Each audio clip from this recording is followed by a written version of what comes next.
So I want to listen to a clip from James Jones on The Facility, a show on FS1. In the past few days, he discusses Jordan Love. So here we go. You were in Green Bay just last week at the NFL draft. They brought you out there to announce different draft picks. Do you agree it's time to put up or shut up for Love? Put up or shut up? It's time for J. Love to ball. It's time for J. Love to stay healthy and be consistent. J. Love's first year starting, he started the season, it was like this. Yeah. Then he took off, and we like, oh, shoot, that is why the Packers paid him all that money. But before all that, when they paid him the money, it wasn't a lot of scratching the head because we've seen the talent the young boy has, right? But we haven't seen the talent on a consistent level putting together a full season, whether it's due to injury, whether it's due to interceptions, inconsistent play. We haven't seen it. It's time to ball out, young fella. So if that's put up or shut up, yes, it is time to ball out. And they are putting everything around you. I believe Josh Jacobs. Josh Jacobs has been getting cooked by Patrick Mahomes playing for the Raiders for a long time. So he knows, and he's seen Patrick Mahomes be special. So he knows what it looks like. Jordan Love has the ability to be a special quarterback. They just got you a dude that run 4.2 out of the draft, a first-round receiver to go already with a great receiver room and an all-pro running back in Josh Jacobs. It is time to deliver and take your team there. We've seen you take this team to the divisional round. It's time to put up consistently and ball out. I think this is a huge year for Jordan Love to take. How you gonna do your take without? Okay, so I think that James Jones is spot on with that.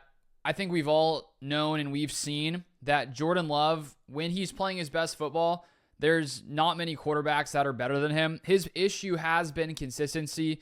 That was his problem early on in his first year, and then he went on that crazy stretch run, plays really well in the playoffs, and then he gets a $55 million per year contract. And then in 2024, there was a lot of up and down. I do wonder how much his injuries really affected his whole season, and I think they did affect him to some extent. And so I'm excited for 2025 just because we'll get to see Jordan Love out there not dealing with injury as he hopefully stays healthy. And so there's no doubt Jordan Love needs to be more consistent. And when you look at the Eagles game, the Packers offense just did not show up, only 10 points. And that was a consistent theme against some of the better teams in the NFL. The Packers were playing pretty good against teams that weren't great. But then in some of those NFC North battles against the Lions, against the Vikings, the Packers just started off slow offensively. And that was something that happened time and time again on the offense. And I think a lot of it does come down to Jordan Love and being able to play great football in some of these big moments. But it's not all on Jordan Love. And when we look at what has happened this offseason, the Packers did so many different things to try to bolster this offensive unit.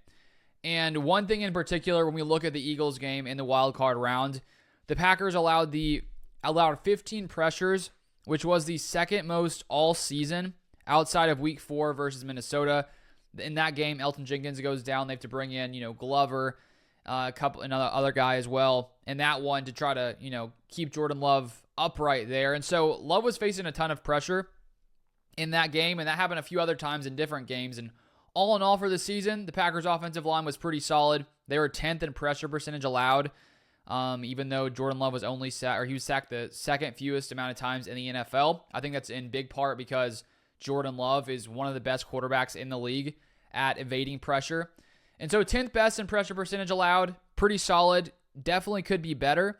And I think that the Packers front office, Gutekunst, recognized that against some of these best teams, the Packers offensive line has to be better. And so they were very, they were very focused on bringing in talent. Aaron Banks in free agency from the 49ers. Anthony Belton in round 2, who has a potential, I think, to be a really, really solid player.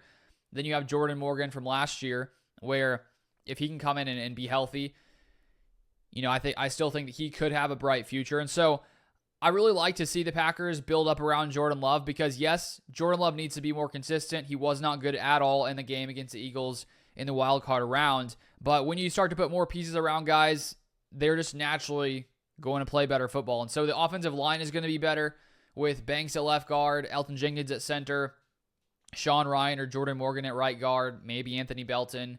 We'll see who's at left tackle, Rasheed Walker, Anthony Belton, Jordan Morgan. There's a lot of options. There's a lot more depth on the offensive line.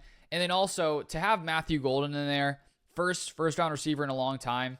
just to give Jordan Love some more weapons that he can really rely on and that can be more consistent. I think that's something that is going to take Jordan Love's game to a whole nother level. And so I think the Packers have a ton of solid pieces around him. And at the end of the day in the NFL, it comes down to how good your quarterback plays in some of the biggest games. And with the additions here offensively, I think it's going to be easier for Jordan Love to really come through in some of these big moments when he's not getting pressured a ton. Because yes, he can't escape it, but the Packers offensive line has to be better in some of these big game moments, big game situations. And I think they should be with all the different additions they've made here this offseason. So those are my thoughts. If you want more Packers content, feel free to subscribe down below, and I'll see you guys next time.